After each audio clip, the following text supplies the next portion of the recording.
ಅಥಣಿಯಲ್ಲಿ ನಮಗೆ ನಮ್ಮ ಐಗಳಿ ಪೊಲೀಸ್ ಠಾಣಾ ವ್ಯಾಪ್ತಿಯಲ್ಲಿ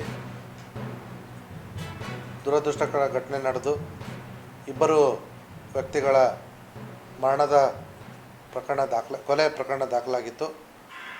ಆ ಪ್ರಕರಣದಲ್ಲಿ ಕಳೆದ 3-4 ದಿವಸ ನಮ್ಮ ಐಗಳಿ ಮತ್ತು ಅಥಣಿ ಪೊಲೀಸರು ಛಲಬಿಡದ ತ್ರಿವಿಕ್ರಮ್ನಂತೆ ಯಾವುದೇ ಕುರುಗಳು ಇಲ್ಲದೇ ಇದ್ದರೂ ಕೂಡ ಆರೋಪಿಗಳನ್ನ ಪತ್ತೆ ಮಾಡುವಲ್ಲಿ ಯಶಸ್ವಿಯಾಗಿದ್ದರು.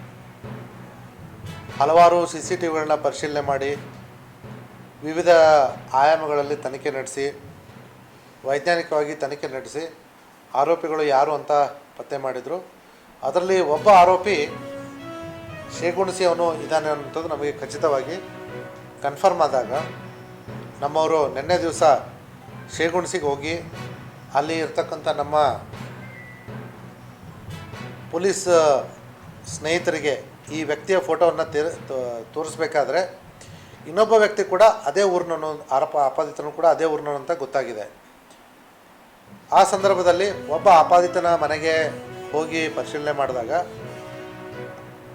ಆ ವ್ಯಕ್ತಿ ಅಲ್ಲಿರಲಿಲ್ಲ. ನಮ್ಮ ಪ್ರಮುಖ ಆರೋಪಿ ಹೆಸರು ಸುರೇಶ್ ಸವದತ್ತಿ ಅಂತ ಹೇಳಿ. ಮತ್ತೊಬ್ಬ ಅವನ ಜೊತೆ ಬಂದಂಥ ಸಂಗಡಿಗ ಶ್ರೀಶೈಲ್ ಹೊರಟ್ಟಿ ಅಂತ ಹೇಳಿ. ಆ ಶ್ರೀಶೈಲ್ ಹೊರಟ್ಟಿಯವನು ಕೂಡ ಅದೇ ಶೇಗುಣಸಿಯವನ ಇರಲಾಗಿ ಅವನ ಮನೆ ಹತ್ರ ಮೊನ್ನೆ ಅಧ್ಯಕ್ಷರಾದಂಥ ವಿಜೇಂದ್ರ ಅವರು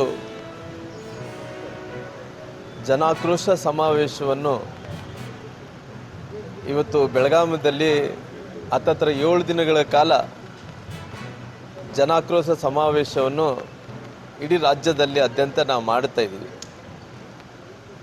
ಒಂದು ಕಡೆ ನಮ್ಮ ಈ ಸರ್ಕಾರ ಬೆಲೆ ಏರಿಕೆಯನ್ನು ಜಾಸ್ತಿ ಮಾಡಿದನೋ ಅದನ್ನು ಹಿಡ್ಕೊಂಡು ಪರಿಶಿಷ್ಟ ಜಾತಿ ಪರಿಶಿಷ್ಟ ಪಂಗಡಗಳ ಹಣವನ್ನು ಹತ್ತತ್ರ 40,000 ಕೋಟಿ ರೂಪಾಯಿ ಹಣವನ್ನು ಆ ಸಮುದಾಯಕ್ಕೆ ಸಿಗಲಾರ್ದಂತೆ, ಮಕ್ಕಳಿಗೆ ಸ್ಕಾಲರ್ಶಿಪ್ ಇಲ್ಲಾರ್ದಂತೆ, ಯಾವುದೇ ಸವಲತ್ತುಗಳಿಲ್ಲಾರ್ದಂತೆ ಎಲ್ಲವನ್ನು ಕೂಡ ಕಸ್ಕೊಂಡು ಆ SC/ST ಜನಾಂಗ ಮಕ್ಕಳನ್ನು ಏನು ಬೀದಿಗೆ ತಳ್ಳಿದನೋ ಅದರ ಪರವಾಗಿ ಹೋರಾಟವನ್ನು ಪ್ರಾರಂಭ ಮಾಡಿದ ನಂತರ ಇವತ್ತು ಅನೇಕ ವಿಚಾರಗಳು ಬೆಳಕಿಗೆ ಬರ್ತಾನೆ ಇದ್ದಾವೆ.